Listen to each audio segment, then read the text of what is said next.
Կոռուպցիոն դատարանի նախագահության օրենսգրքի հաղթահարության մարտիրոսյանի 2020 թվականի դեկտեմբերի 1-ին տրամված նախաձեռնական նիստում շարունակում է թիվ ՀԿԴ 0241-0225 գործիքնությունը նիստերի հաղթահարի խնդրում զեկուցելով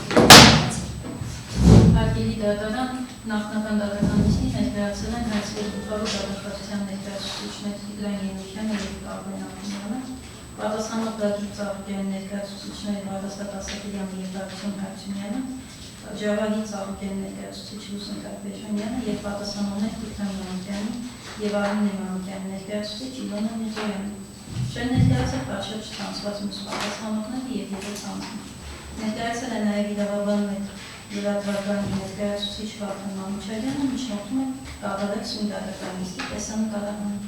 Լավ, շնորհակալություն, դատարանը ներկայացրել է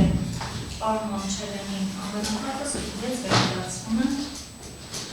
Նախ հայցքերի միջնորդներություն,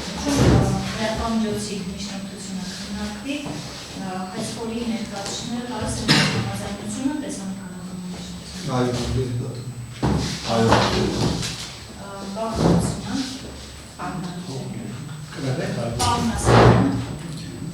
Նախագահ, ես բառարկում եմ իմ մասով։ Ինչու ինչ նախնդիր է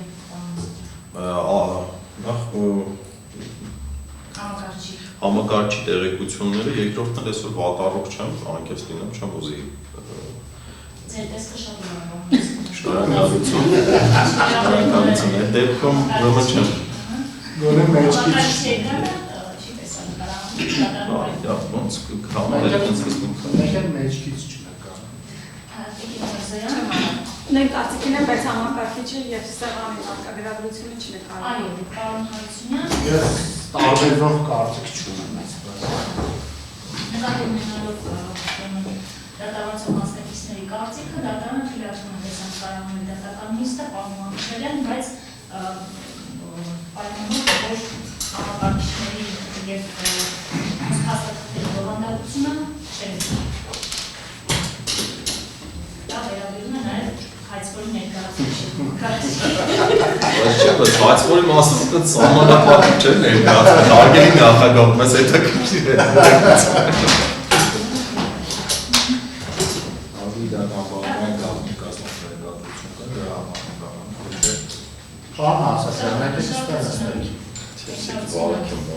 Բավարարվեց կարող տեսանկարահանել դատական նիստը և նիստը այս կազմում շարունակելու հարցում։ Վարակեմ, չէ, ոչինչ ինձ կինետարը։ Պարոն Մանուչարյան, նաև ձեր գործողություններով դատական նիստի հիմնական ընթացքը չպիտի գործի, այնպես որ արագ կազմակերպեք աշխատանքը։ Նիստը այս կազմում կարող է շարունակել։ Պատասխանող դատական նիստը շարունակվում է պատշաճ ծանուցված նիստին չներկայացած գործի մասնակցող ուսումնասիրված հակայությամբ։ Նախորդ դատական նիստով գործիքնությունը հետաձգվել էր հայցքերի միջնորդությամբ, պարոն Եղիքյանը նոր էր ներգրավել գործիքնությանը, խնդրեց ժամանակ տրամադրել գործընթացի ծանոթանալու համար, հայցի պարզման գործընթացը պետք է շարունակվի այս նիստով, պարոն Եղիքյան, պատրաստ եք։ Այո, հարգելի դատարան, գործընթացին ծանոթացել եմ, կներեք հարգելի դատարան, ինչ կողմից դիրքորոշում հայտնել է, պարոն Ափյանը քանի որ նոր է ներգրավել, համապատասխան փաստաթղթերը։ Նախկինում պիտի Մկրտչյանը դες գալիս։ Հարգելի դատարան, կարող եմ Նիկոլայ Ափյանը, ձեզ եմ ներկայացնում համապատասխան լիազորագիրը, ձավահակարգական իրականացման կարգ։ Դատարանը ներկայացվեց հիմնականացման կարգը 08-55-70-86 համարի նորերական 2026 թվականը դատախազության համար A-գից 172 վկայականը Ափյանը Կարմեն Նիկոլայի գլխավոր դատախազության վարչության տեսակետ վկայական ուժի մեջ են 2020 թվականի դեկտեմբերի 31-ը հաստատքները պատժենահանվեն, կվերադարձվեն, պատժենները կկցվեն գործընթերին և ներկայացված գլխավոր դատախազի տեղակալ Արսենյանի 2025 թվականի նոյեմբերի 28-ով թվագրված լիազորագիրը, որով վարչության աշխատակից Կարմեն Ափյանը լիազորված է մասնակցել սույն գործով դատական նիստերին, լիազորագիրը տրված է 2 տարի ժամկետով, կցվի գործընթեր։ Կարող եք բացնել ձեր տակ, միայն հայցքորը նաև խնդրում հայտնի միջնորդությունները ստանում գործունեության ես այսպես ասեմ, դիրքորոշում հայտնեմ, որ 2025 թվականի հոկտեմբերի 20-ին իրավասու մարմինը ստացել են 2067 ակտը, որով Կոլիկ Վանուշի Ծառուկյանը մահացած է 1929 թվական, հայցակողմը հայցակողմը ներկայացրել հակակոռուպցիոն դատարանը եւ Կոլիկ Վանուշի Ծառուկյանից ունի գույքային պահանջ։ Ես քանի որ քաղաքացիական դատավարության 157-րդ հոդվածի առաջին մասի 4-րդ կետի համաձայն դատարանի համար պարտականություն է սահմանում վարույթը կասեցնել, գործի մասնակցող անձը մահացել է վիճելի իրավահարաբերությունը թույլ է տալիս իրավահաջորդություն եւ 1216-րդ հոդվածի համաձայն Կոլիկ Ծառուկյանը ունի ժառանգներ, երեխաներ, նաև կին, ուստի ես ցանկանում եմ դատարանի եւ պատասխանատու կողմին ներկայացնել մահվան վկայականի օրինակները, որ տեղեկատվական բազայից հարկատապեն եւ խնդրում եմ այս հարցը քննարկել հարգելի դատարան, որից հետո որ բոլորի դրամատիկից այո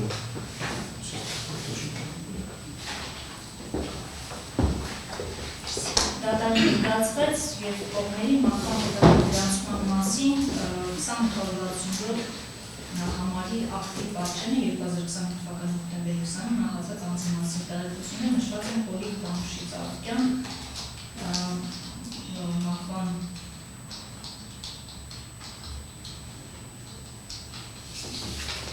ժամանակը 2020 թվականի հոկտեմբերի 19-ին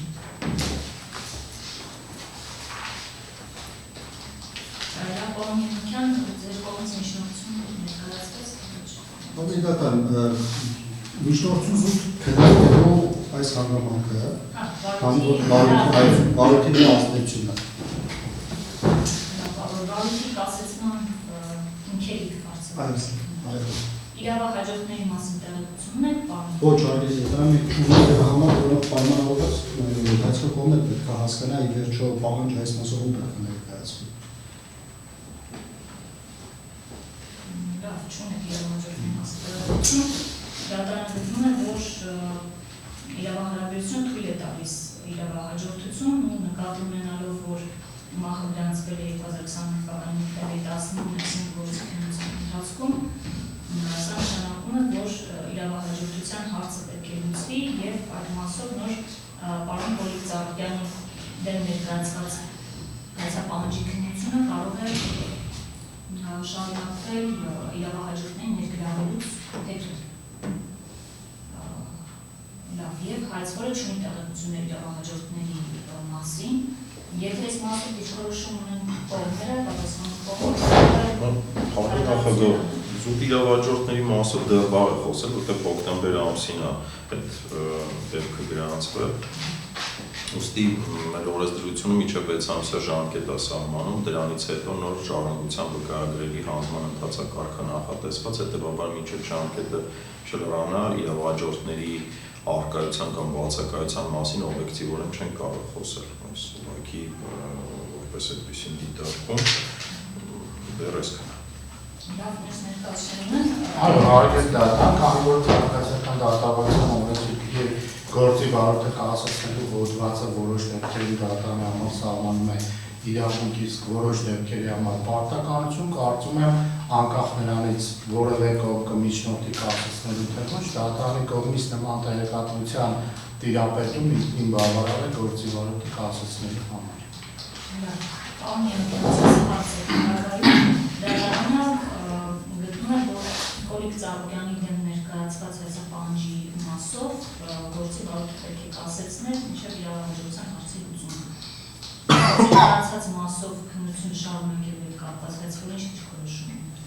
Ես առարկություն չունեմ, եթե դա հնարավոր է մի մասով կասեցնել եւ շարունակել վարույթը, որը առարկություն չունեմ։ Լավ, գործի վարորդը մնացած մասով դատարանը շարունակել այս դատական նիստով, հայցի վերաբերյալ հարցեր պատասխանող կողմը ուներ, թե ուղղակի ստեղ մի առանձնահատկություն կա գործի շրջանակներում, որքան հայցվոր կողմը հիշում ենք, որ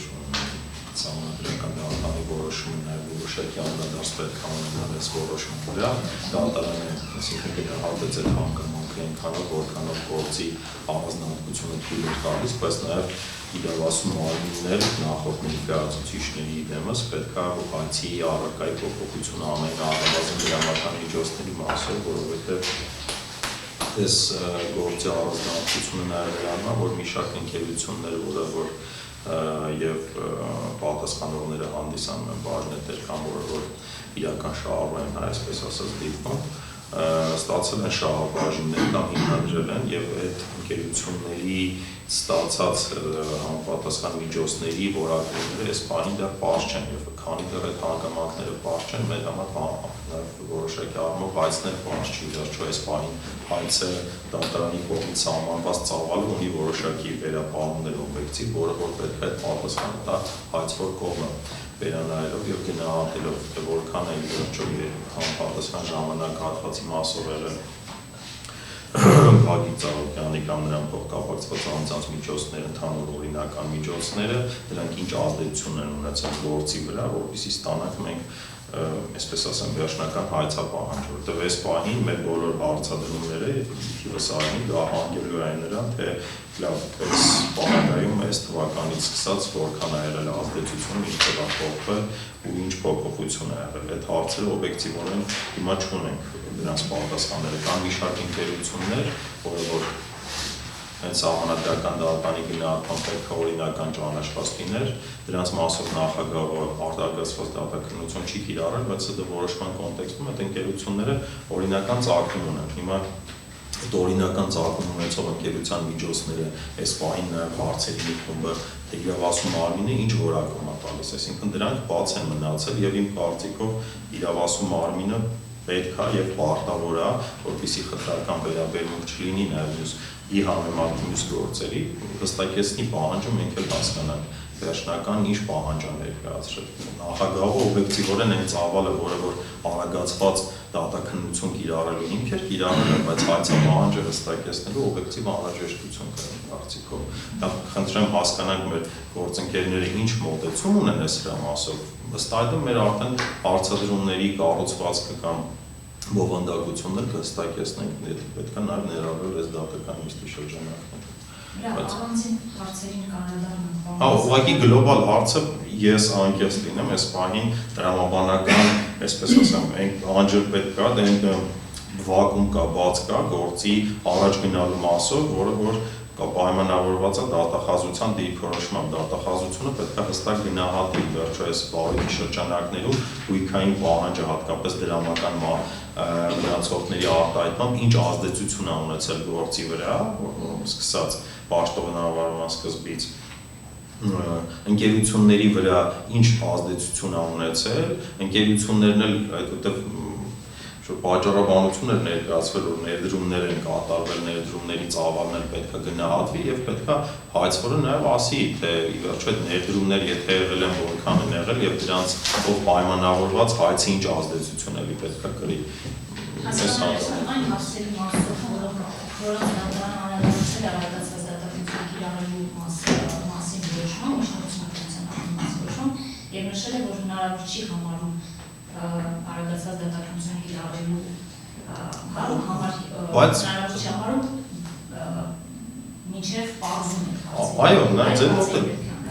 ոչ միայն հիմնականում դրանք, որովհետև հայցապահանջը պետք է մեր համար հստակ լինի, հարգելի նախագահ։ Լավ, հիմա պատմական ենք հարցերին, դատարանում ներկայացվեց կարգավիճի միջոցով Արմենի գրաթերթի լրագրող Աշոտ Հակոբյանի անվանակարտը ստուգվեց, վերադարձվում է։ Պարոն Հակոբյան, դուք միջնորդությունն եք նիստում։ Այո, նկարանում եմ։ Պարոն Հակոբյան, ձեզ բացաբանում է, որ քանի որ ձեր միջնորդությունը ներկայացվել է Վարչապետի դատական խորհրդի սահմանած կարգի խախտմամբ, ձեր միջնորդությունը պետք է ներկայացրեք մինչև դատական նիստը սկսվելը, ուստի միջնորդությունը առանց քննարկման է թողնում։ Ինչ ներողություն։ Ցանումների մեջ է Արգել դատան կներեք։ Արգել դատան գործի բարույթը մասամբ եք ասացել, ճիշտ ասացա, դատարանի դիրքորոշումը։ Այո, այս բարույթությամբ գործի բարույթը այլ մասով ասացնելու դատարանի համար Գագիկ Ծառուկյանի դեմ ներկայացված։ Իսկ այդ որոշումը մենք առանձին ակտով ենք ստանալու։ Այո, ինչու՞։ Որովհետև ավելի դա ճիշտ ասած ես իմ պրակտիկայում դա չեմ ասում, դա ամբողջական պրակտիկան է։ Ամեն դեպքում ես առաջանքան տեսնում, որ գործի մասնակցող պատասխանողներից մեկը մահանա ու գործը ամբողջությամբ չկասեցվել մասնակի։ Նաև կարծում եմ, որ քաղաքացիական դատավարության օրենսգիրքը, եթե օրինակ գործը մասնակի կարճելու, գործից մարզ առանձնացնել, այդ թվում վաղեմության որոշակի դրվագներ անելու դեպքում դատավորի լիազորություն սահմանում է գործից մաս առանձնացնելու այդ մասով շարունակելու, կարծում եմ կասեցման դեպքում նման կարգավորում ունենք ու դրանով ապայնորած ինձ օրինակ հետաքրքիր է դատական ակտի մեջ մասնակի կասեցման համար ինչ իրավական հիմքեր կան, դրա համար եմ հարցնում։ Ես կարծում եմ գործը ամբողջությամբ պետք է կասեցվի, եթե մինչև այդ միջնորդություն չէի ներկայացրել, ասում եմ, եթե դատավորի համար հիմքը պարզ է դառնում կասեցման հիմքի, այս բանի միջնորդում եմ գործի դատույթը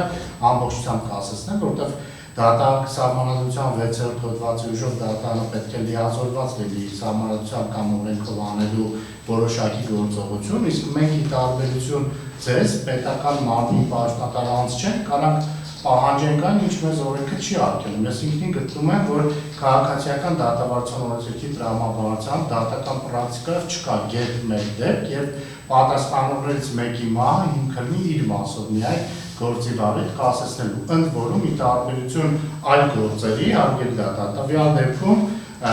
հանգուցյալին վերագրվող իրավական տեսանկյունից սեփականություն հանդիսացող գույքերի մի մասի նկատմամբ դատախազությունը ունի փաստակ, որ իրական շահառուն հանդիսանում է Գագիկ Ծառուկյանը։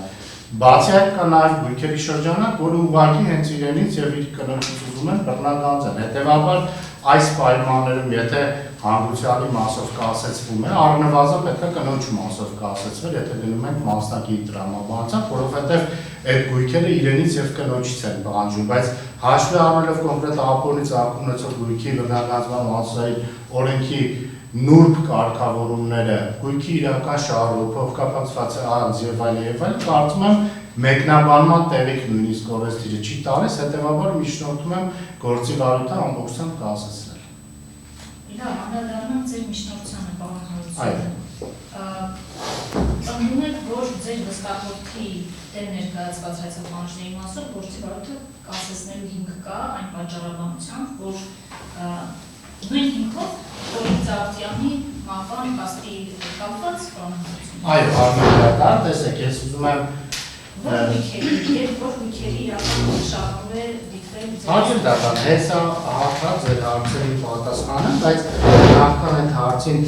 անդրադառնալ ուզում եմ հստակ կարգոչել քաղաքացիական դատավարության օրենսգիրքի 157-րդ հոդվածի առաջին մաս 4 կետ, ասում է դատանը պարտավոր է կասեցնել գործի վարույթը, եթե գործի մասնակցող անձը մահացել է։ Չի ասում, եթե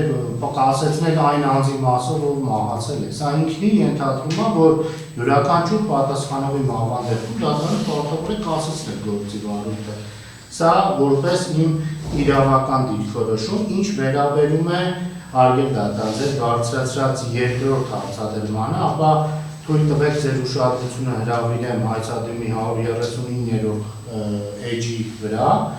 Օրենք ասում է Կոլիկ Վանուշի Ծառուկյանից դատախազությունը եւ Ռոզա Լևոնի Ծառուկյանից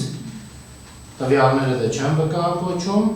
որպես Գագիկ Ծառուկյանին օրենքի իմաստով պատկանող ապօրինի ծագում ունեցող գույք հոգու ԹՀ-ի բռնականացել ներքո հիշյալ գույքերը, այսինքն հարգել դատան նախ նույն գույքը ունի երկու համասեփականատեր եւ մենք չենք կարող մեկի մասով կասեցնենք, մյուսի մասով շարունակենք, սա մեկ։ Եվ երկրորդ, այս բոլոր գույքերի մասով անխտիր իրական շահառու հանդիսանում է մեր վստահությունը։ Հետևաբար նաև արգելի դատարան, բացի օրենսդրական կարգավորման իմ վերլուծությունից, նաև այս փաստերն ինքնին ստեղծում են այնպիսի համակցություն, որ դատարանը պարտավոր է ողջ գործը կասեցնել։ Հետևաբար միջնորդումս ամբողջությամբ խնդրում եմ քննարկման առարկա դարձնել։ Բոլոր 4 գույքերին է վերաբերում, պարոն Հարությունյան, 4 գույքի ճիշտ է բռնականացող պահանջ կա։ Այս դեպքում 4, այո, բայց ես գտնում եմ, որ պետք է ամբողջ գործը կասեցվի, այդ թվում այն պատասխանողների մասով, որտեղ օրենքը դատարան հնարավորություն չի տալի կասեցման դեպքում մասը առանձնացնի, ասի, էսի կասեցնում եմ, սրանով գնում եմ առաջ։ Եթե այլ դեպքերում թույլ է տալիս։ Նախագահ, իրականում արգելի գործը ընկերները միշտ առանձնացնում են այդ եզրույթը, որ այս վարույթը ունի առանձնահատկություն, հենց այս դեպքի համար իրականում ունի առանձնահատկություն։ Տեսեք, պահանջը, որը ներկայացրել են, գույքային պահանջը, ինչ որ ժամանակագրական առումով ինչ-որ մի փուլի մասով, հա, որտեղից է այդ պահանջը գոյացել, որ որևէ գույքի ձեռքբերում դիտարկվել է Գագիկ Ծառուկյանի կողմից իրականացված եւ վերջինիս միջոցները այդ չափով նվազել են կամ որոշակի գնահատական է տրվել, այսինքն այդ գնահատականը ինքը ամբողջ գործի վրա ազդեցություն ունեցող գնահատական է, ոչ թե հատվածական է կամ ինքնուրույն վարույթ է, որ եթե 4 գույքերը հանենք պահանջը չի ունենա որևէ այսպես ասեմ փոփոխություն, այլ այդ մի քանի գույքերը, որը առկա են, այդ գույքերը թե երբ է ձեռք բերվել, եթե ձեռք չբերվեր, ապա ինչ հետևանք կունենան, եթե մեր հարգելի դատախազները այդ հարցերի բարձրաբանումները, այսինքն այդ մասով հայցից կհրաժարվեն, այս խնդիրը օրինակ առհասարակ քննարկման առարկա չի լինի, բայց քանի հայցը պնդում են այդ մասով, հայցի հաշվարկի մեջ ներառված թվաբանական մեծություններ են, առանց որոնց զտման մենք չենք կարող ունենալ պատկեր, թե որն է իհարկե քննության առարկա կամ որը միջև որ փուլը կարող է քննության առարկա դարձվի։ Օրինակ, եթե որոշակի մի գույքի ձեռքբերման մասով տեղաբաշխվել են այդ միջոցները, ապա այդ միջոցների տեղաբաշխումը ինչ է որակելու դատախազության կողմից, սառեցվելու է կամ դրա գնահատականը որն է լինելու։ Այդ տեսանկյունից ինքը վարույթը կամ եթե որևէ գործողություն չենք անում, այդ հատվածային այդ գույքերի ազդեցությունը ամբողջ վարույթի նկատմամբ կիրառելի է ու տեսանելի է։ Այդ տեսանկյունից նախագահ իրականում երկու իրավիճակի հետ գործ ունենք, մեկը առանձնացված գույքեր են, որը որ երևում է սեփականատերն էլ գույքերն են, բայց այդ գույքերը ինքնին ունեցել են պատմություն, մինչև գույք դառնալը կամ գույքի դեմ պահանջ ներկայացնելը, օրինակ ծախսեր են վերագրվել։ Եթե ծախսերի վերագրման մասով իրավասու մարմնի մոտեցումը այս պահին փոխված չէ, իմ կարծիքով էլ ես էլ միանում եմ իմ գործընկերոջ կարծիքին, գտնում եմ, որ ազդեցությունը իրականում ամբողջ գործի վրա ծավալվում է, տարածվում է այդ process-ի մասով, բայց եթե օրինակ մեր գործընկերները այդ մասով հրաժարվեն, ես իմ պնդումը չեմ իրականացնի։ Հարգելի դատան դուք գտաք մենք փաստարկել, հարգելի դատան ճիշտ ասած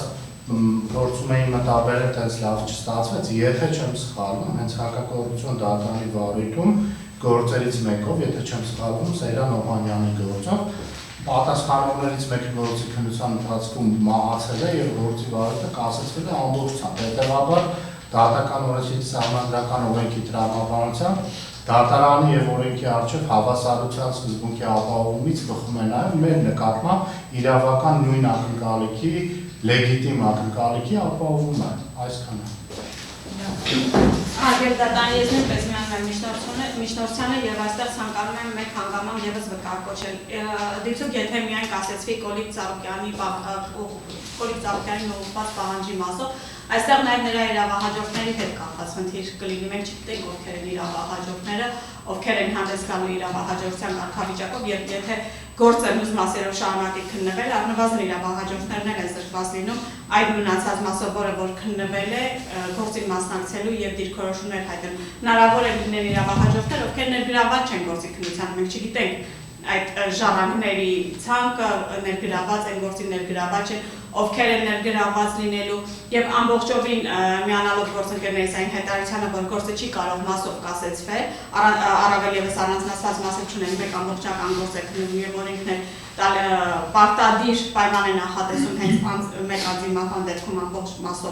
ամբողջությամբ գործի վարույթի կասեցումը, հաշվի առնելով նաև այն հանգամանքը, որ այստեղ եթե միայն մեկ մասով կասեցնի կխախտեն նաև իրավահաջորդների իրավունքները եւ նաև այս ծավալով եթե գործը քննվի եւ մի մասով ընդհանրապես կասեցված լինի, չեն կարող ամբողջական գործի քննություն իրականացնել, ես նույնպես խնդրում եմ գործի վարույթը կասեցնել ամբողջ ծավալով։ Նախագահ մի հարցադրում էլի հայց որ կողմին զուտ նաև մեր այս միջնորդության քննության հիմնավորելու մասը ապահովելու տեսանկյունից խնդրեմ մեր գործընկերներին էլ բարձրաբանել արդյոք իրանք ունեն առանձին հաշվարկ կամ առանձին տվյալներ թե Կոլիկ Ծառուկյանի մասը առանձնացնելու պայմաններում կամ նախ այդ հատվածը, այդ պահանջի այդ հատվածը ներառյալ գույքային ձեռքբերումները, հաշվետվված ծախսերը, դրանց տեղաբաշխումները, դրանց կասեցնելը ինչ ազդեցություն է ունենալու գործի վրա, կամ որպեսզի նաև հասկանանք արդյոք գործի ամբողջ ծավալին է առնչվում են պահանջները, թե չէ, որպեսզի նաև դատարաններ վերջնական այդ մասով ակտ կայացնելուց ունենա ուղենիշներ։ Իմ համար էլ է հայական, ենթադրում եմ դատարանի համար էլ է հայական, թե ի վերջո այս մի քանի խումբ գույքերը, որը որ վերագրվում են Ռոզա Ծառուկյանի եւ Կոլիկ Ծառուկյանի, ինչ ազդեցություն ունեն։ Ընդ որում էական չի մենակ Կոլիկ Ծառուկյանին է պատկան, թե Ռոզա Ծառուկյանին։ Այսինքն երկուսի գույքերը միաժամանակ հաշվի առնելով, որ մեկը մյուսի հա համասեփականատեր են գույքի հանդիսանում, համատեղ կյանքի ընթացքում ձեռք բերված գույքեր լինելու հիմքով, այ ինչ ազդեցություն կարող են ունենալ այդ պահանջների, այսպես ասեմ, այդ պահանջները այս գործի վրա, պայմանական դրանց սառեցումը, դրանց դուրս հանելը, դրանց չքննության առարկա չդառնալը, որ պահանջների վրա են տարածվում, որ ժամանակահատվածից են տարածվում, միգուցե ժամանակագրական մասը, հա, դիտարկենք, եթե 2005 թվականին են գույքերը ձեռք բերել, մինչև 2000 ժամանակագրական մասը առած, չգիտեմ, էլի, բայց ինքը չի լինի, որ գործի ինչ-որ մի հատվածի վրա չազդի, հետևաբար եթե ազդում է, այդ հատվածը պետք է քննության առարկա դառնա ու դրա մասով շահագրգիռ անձինքը պետք է իրենց իրավունքները իրացնելու հնարավորություն ունենա։ Դրա համար նաև կխնդրեմ մեր գործընկերները պարզաբանել, ունեն նման տվյալ, թե ազդեցությունը ինչ շահծավալով է, որ ժամկետից է սկսում է։ Ազդեցության կոնկրետ դրսևորումը հիմա ես չեմ կարող ասել, անասական, բայց ես չեմ կարծում, որ մասամբ կասեցնելը Կոլիկ Ծառուկյանի մասով դա ենթադրում է, որ օրինակի համար մեր փաստերը, որ կայակոչում ենք, ենթադրենք կոնկրետ տարվա ընթացքում Կոլիկ Ծառուկյանը ստացել է թոշակ X չափով, դա կասեցման պրոցեսը տարածում։ Թոշակը չէ, գույքի ձեռքբերումները։ Գույքի ձեռքբերումները, որոնք կայակոչեցին առարկայում, դրանք որպես ձեռքբերում սեփականատեր հանդիսանում է Ռոզա Ծառուկյանը եւ համատեղ սեփականության ներումով հայցրողը պահանջը ներկայացրել է նաեւ Կոլիկ Ծառուկյանից։ Այսինքն այստեղ մենք իրական շահելու համարում ենք Կոլիկ Ծառուկյանի եւ քանի որ ծնողների անվան համատեղ սեփականության իրավունքը բնականաբար պատասխանող ներգրավված են եւ Կոլիկ Ծառուկյանը եւ Ռոզա Ծառուկյանը։ Բայց այդ հաշվարկի ազդեցության մասին ես չեմ կարող հիմա որևէ եզրահանգում անել, դա ընդհանուր կատարված հաշվարկ է, իմ կարծիքով դա ազդեցություն չպետք է ունենա, որևէ ձևով չպետք է ազդեցություն ունենա այս պարագայում, նաև ազդեցություն տեսանկյունից ազդեցություն այն տեսը չեմ ասում, է դրանք պիտի օրինական կամ ապօրինի ճանաչեք, հարցի մյուս կողմն է, այսինքն այս փուլում, եթե սուբյեկտը կենդանի լինել, իր իրավունքների պաշտպանությունը պետք է իրականացնել որոշակի ձևով, այդ որոշակի ձևը մի զրկված է, չէ, օբյեկտիվորեն մենք մի փուլի մասով առանձնացնում ենք, քննության առարկա ենք դարձնում, բայց այդ գնահատականները տրվում են, այսինքն այդ ազդեցությունը այդ ժամանակահատվածի վերաբերյալ նաև պետք է դրա գնահատման առարկա դառնում, պայմանական 2003 թվին, եթե գույքա ձեռք բերվել, այդ գույքային ձեռքբերումը դիտարկվել է ծախս, օրինակ վարույթի մասնակցի նկատմամբ, արդյոք ազդեցություն չի ունեցել, մնացած մենք այս մասը առանձնացնենք, մի շաբաթ հետո բեռ բաշխենք, օրինակ, ունենանք որոշակի պատկեր, դրանից հետո այն մի գործի շրջանակներում այս հատվածի քննությունը ինչ եղանակով ենք իրականացնելու եւ արդյոք ընդդեղի ապացույցները ստեղ կիրառելի լինելու են, թե չէ, ի վերջո այդ կողմն էլ, չէ, ապացույցներ ներկայացնելու իրավազորությամբ օժտված է, եթե այստեղ չենք կասեցնում մաս ենք առանձնացնում, այս մասը գնում է, ունենում ենք վերջնական դատական ակտ, բայց ընդդեղի ապացույցները սրա վրա ազդելու են, թե չէ, այդ հարցը բաց է մնում, հարգելի նախագահ, ու ինչ ազդեցություն կունենան։ Դրա համար եմ ասում, որ ուզենք չուզենք, այս գույքերի ձեռքբերումները իրանք որոշակի օբյեկտիվ ազդեցություն են ունենում վարույթի վրա։ Ես չեմ ասում, որ կասեցնում ենք, ուրեմն պետք է օրինական է դառնում կոալիցի, դրա մասին չի խոսքը։ Ազդեցությունը այն տեսանկյունից, որ գնահատում է դատարանը, այս պահանջները մյուսների հետ որոշակի փոխկապակցվածություն ունեն, ազդեցություն ունեն կամ վարույթը հնարավոր է առանց սրա իրականացման առաջ տանել, թե չէ։ Այդ հանգամանքների բացահայտմանն ուղղված իմ կարծիքով մի շարք օբյեկտիվ հիմքեր կան, որը որ բացառում են։ Մեկն էլ մյուս կողմի ապացույցների ներկայացումը այս վարույթում էլի պայմանավորված դրա բոլոր կամ չգիտեմ մյուս դատավարական իրավունքների իրացումը ներառյալ այս ստեղի մեր իրավունքների իրացումը այդ վարույթին առաջվող ծավալի շրջանակներում կամ այդ գույքերի մասով ինչը ոնց որ թե իրար բացառող է լինելու այդ տեսանկյունից էս ուղղակի հետաքրքիր է ազդեցության ինչ-որ պատկերացում մոտավոր ունի իրավասու մարմինը թե չէ պատական չասեցի թե այդ հնարավորությունը տեսնում են դատարանը մասամբ կասեցնելու եւ մեր փաստերը, որոնք մենք հայցադիմով վկայակոչել ենք նաեւ Գորիկ Ծառուկյանի մասով, կապված նաեւ օրինական եկամուտների որպես փաստեր վկայակոչել ենք։ Այսինքն, այդ մասում մենք խնդիր չենք տեսնում ազդեցության մասով, նույնիսկ եթե կլինի դատական ակտ, դրա ազդեցությունը կասեցված վարույթի ընթացքում դա հետագայի քննարկման հարց է։ Ի վերջո կլինի դատական ակտ, միգուցե հարցադրումն ու ձեր պատասխանը ճիշտ ասած իրար ոնց որ հարցս ընդհանրապես ազդեցության վերաբերյալ տեղեկություն։ Ես կարծում եմ, որ վատթարացնող ազդեցություն չպիտի լինի պատասխանող կողմի։ Արի, դա էլ է կարծիք, շնորհակալություն։ Հարկի դեպերոն դե իհարկե դատալեքսիոն նայեցինք ՀԿԴ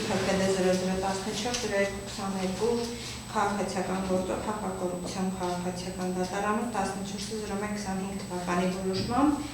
ևս պատասխանողի մահվան ժամ Պիեր Ֆուվո, եթե չեմ սխալվում, դատարանը ևս քաղաքացիական քաղաքացիական դատարան օրենսգրքի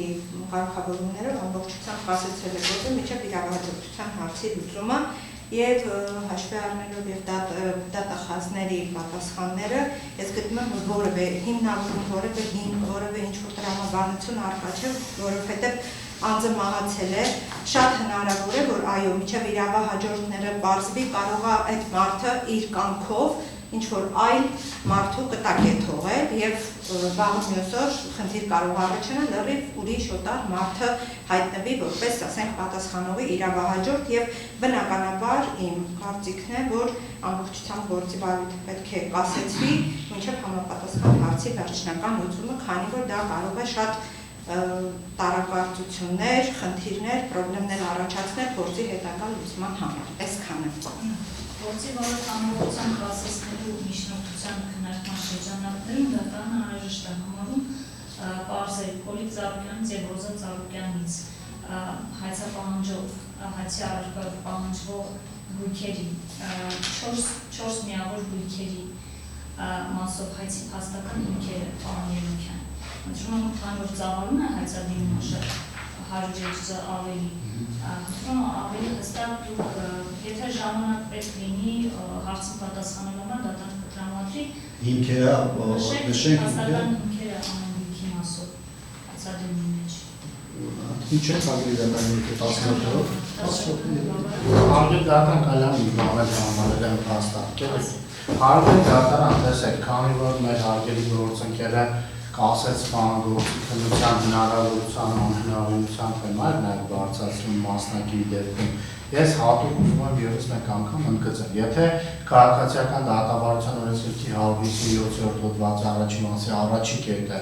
դատարանին այո ճշտել է պարտավորությամբ քննարկելու փոխկապակցություն եւ գործի քննության անհնարինության հարց մահվան դեպքում նման խնդիր չկա Ընդամենը անձի մահը ինքնին բավարար է կասեցնելու համար։ Մենք էլ չպետք է քննարկենք հնարավոր է, հնարավոր չի, ազդում է գործով մյուս պատասխանողների իրավունքի ծավալի վրա, դրական է ազդում, բացասական ազդում, ինքնին մահվան փաստը բավարար եւ անհրաժեշտ է գործի վարույթը ամբողջությամբ կասեցնելու համար։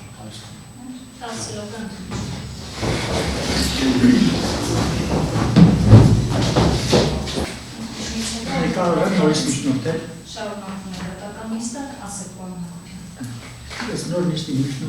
կարող եմ նորից միջնորդել լուսանկարելու համար։ Նիստը շարունակվում է ընդմիջումից հետո պարոն Հակոբյան, սա նոր նիստ չէ։ Զորացնի ձեր պարոն Եղիազարյան, լսում եմ ձեզ դատարանի հարցին պատասխան։ Հարգելի դատարանից փորձեմ նշել հայցի համակարգը նշված գույքերի մասով հայցի հիմքում մասնավորապես որպես փաստ եւ ասում արմինը վկայակոչել է սկսենք ավտոմեքենայից 2017 թվականի սեպտեմբերի 22-ին է ձեռք բերում է ըստ որ փոքրինչ տարբերություն լինի էլեկտրոնային ֆայլի եւ հայցադիմի էջերի միջեւ ու մոտ նշված է 83-րդ էջ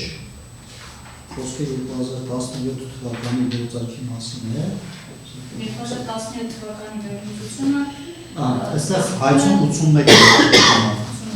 81-ի ամենավերջին նախադասությունը հանգրի դեպքում 2017 թվականի սեպտեմբերի 2-ին Ռոզա Լևոնցարոկյանի անվամբ 75,246,000 դրամով մեկտեղվել այլ մարտիշի ավտոմեքենա եւ Իավասու մարմինի հետևություններն է նշել, որ գույքի ետնաշարում հանդիսանում է Ռոզա Ծառուկյանը եւ այդ հիմքով այն ներառված է հայցի առարկայում։ Այստեղ Խորիա Ծառուկյանի անունը կա, հավատք սեփականության ձեռքբերվել եւ որպես պատասխանող Բնականաբար մենք ներգրավել ենք Խորիա Ծառուկյանի բաց է, որպես փաստ նշել ենք, որ 2003 ներողություն խնդրում, այսինքն իրական շահառուտի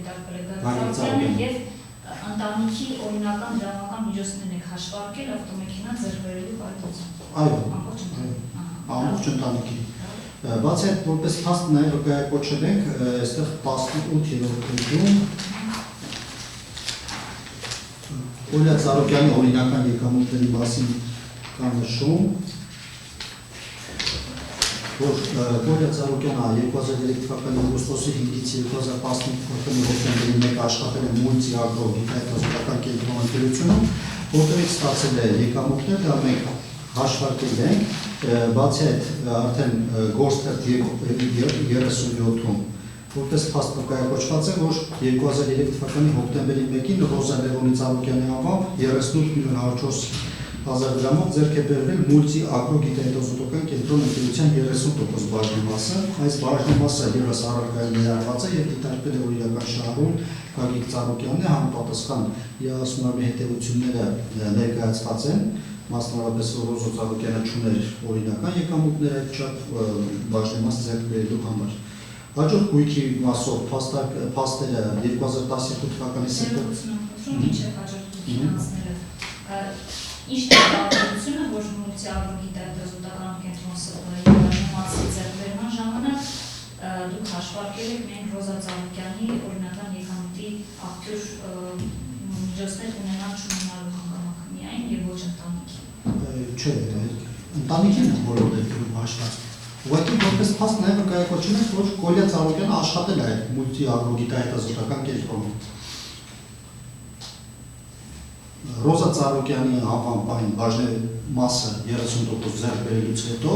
Խորիա Ծառուկյանը այդ ընկերությունում նաև աշխատել է եկամուտ ստացել։ Գիտահետազոտական կենտրոնի բաժնեմասը, ընկերության բաժնեմասը, ընդունում եք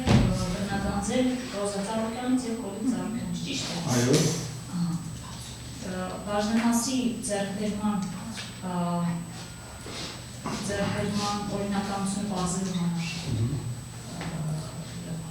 ուսումնասիրել ամբողջ ընտանիքի օրինական եկամուտները։ Այո, 2003 թվականի դրությամբ ամբողջ ընտանիքի օրինական եկամուտներն են ուսումնասիրել։ Նույն տարբերության երկրորդ նախադասության մեջ երբ նշել եք հաշվի առնելով այն, որ Ռոզա Ծառուկյանն որպես առանձին սուբյեկտի այս չափով, ձեռքբերման չափով օրինական եկամուտի աղբյուր ունենալու վերաբերյալ տվյալներ Իավասու մարմնին չէ ստացվել, Իավասու մարմնի դիրքորոշմամբ նշված գույքի իրական շահառուն Գագիկ Ծառուկյանը, ում ապօրինի միջոցների հաշվին ձեռք է բերվել բաժնեմասը։ Ռոզա Ծառուկյանը որպես առանձին սուբյեկտ չի ունեցել համապատասխան գումարը, խոսքը 38,400,000 դրամի մասին։ Ընդհանրապես իրական շահառուի ինստիտուտը հիմնավորելու համար Տիտղոսային սեփականատիրոջ օրինական եկամուտները այդքան էլ հետաքրքիր չեն Իավասու մարմնին։ Բայց մենք նաև այդ փաստը վկայակոչել ենք, որ նույնիսկ չուներ Ռոզա Ծառուկյանը որպես առանձին սուբյեկտ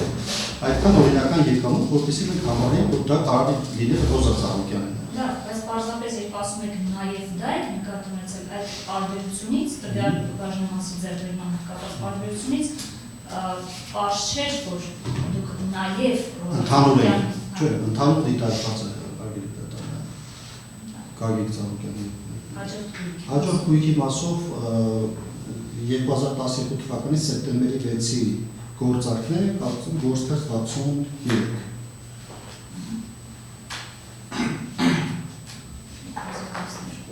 12 թվականի սեպտեմբերի 6-ին հայցադիմում 62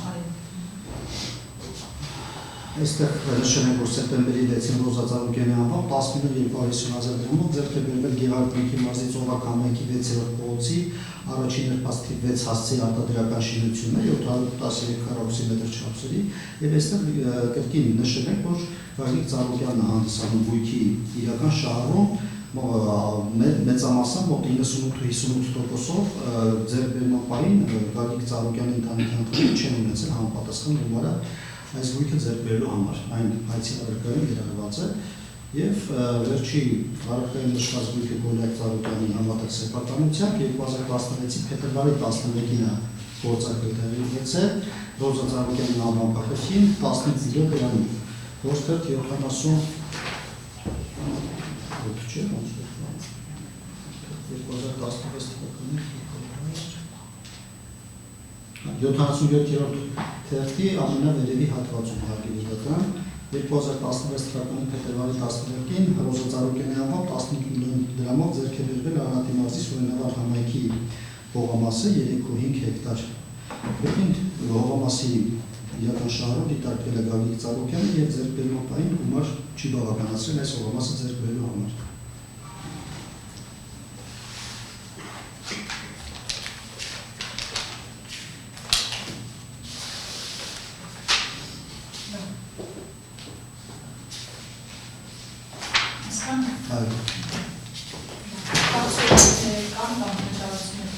Հարգելի նախնահայտում եմ հիմնավորվեց մեր հաջորդ մտահոգությունը փաստական մտահոգությունը, որտեղ իրավականը միանշանական էր համար,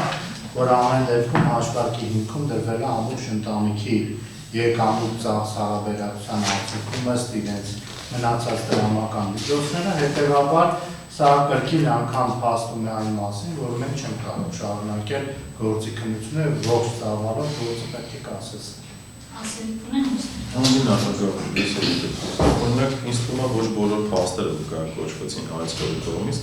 մենակ ներկայացվեցին այն գույքերը, որը որ բռնակազմման պահանջում են, ներառված եւ այդ բռնակազմման պահանջի հիմքով դրա հիմնավորումները ներկայացված, բայց ամբողջ հայցադիմում օրինակ ես մի օրինակ բերեմ, արմենական 2012 թվականի ընթացքում իրավասում Արմինը նշել է, որ Գագիկ Ծառուկյանի եւ Ռոզա Ծառուկյանի հաշվառումների տարբեր անձանցից փոխանցվել են ընդհանուր 8 միլիոն 373 դրամ, ու այդ փոխանցումները պարբերական են ամեն տարեթվերին առկա են, հետևաբար այս փոխանցումներն էլ վերջնարդյունքում գնացել են դրամական արտահայտման պահանջին են գումարվել, որը որ եւս հայցի առարկայում ներառված է, նախ չեմ կիսում են հանգամանքը, որ հայցի մեջ մենակ այդ հիմքերն են, որը առաջվում են Ռոզա կամ անուղակի Գոլիկ Ծառուկյանին, այս հիմքերը չմատնանշվեց ու այս հիմքերն էլ ամբողջ հայցի ընթացքում մեզ հետապնդում են, դրանց մասով ես նաև կուզեի մեր գործընկերը բարձրանում ներկայացնել։ Օրինակը 61-րդ էջի 3-րդ կամ 4-րդ պարբերությունն է, ու նմանաբնույթ պարբերությունները ամեն տարի կրկնվում են հարգելի նախագահ։ Երբ որ իրարացում արմի համար, օրինակ հայտնի չի փոխանցման նպատակը, ու այդ դասական մոտեցումը, որ մենք չենք կիսում, հայտնի է, այդ դրանք եւս ներառված են պահանջի մեջ, դրամական պահանջի մեջ, այսինքն գումարային արտահայտման։ Տեսանկյունից այո, ազդեցություն նաև ունի հայցի հիմքում դրանք են ներառված եւ ներառված են դրամական պահանջի մեջ։ Այսինքն դա հարցադրում չի, դուք ունեք համոզում, որ դա էլ է գործի անդամություն կասեցնում, ճիշտ է։ Արդեն նախագահ հիմքերի չէ, բարձաբանումները արդյոք հիմքերը ամբողջությամբ ներկայացվեց թե չէ, ես հակադարձ հիմնավորում ներկայացրեցի, որ ոչ ամբողջական հիմքեր են ներկայացվեց նախագահին, որովհետև հայցում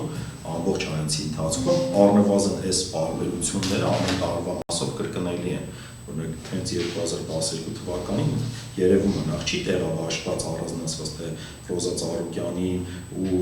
առանձին կամ Գագիկ Ծառուկյանին առանձին իշխանախոս կապակցված եւ եզրույթով տարանջատված, ինչը նշանակում է երկուսը միաժամանակ են դիտվում, հետեւաբար միայն այս հանգամանքը արդեն իսկ ինքնին բավարար է, որովհետեւ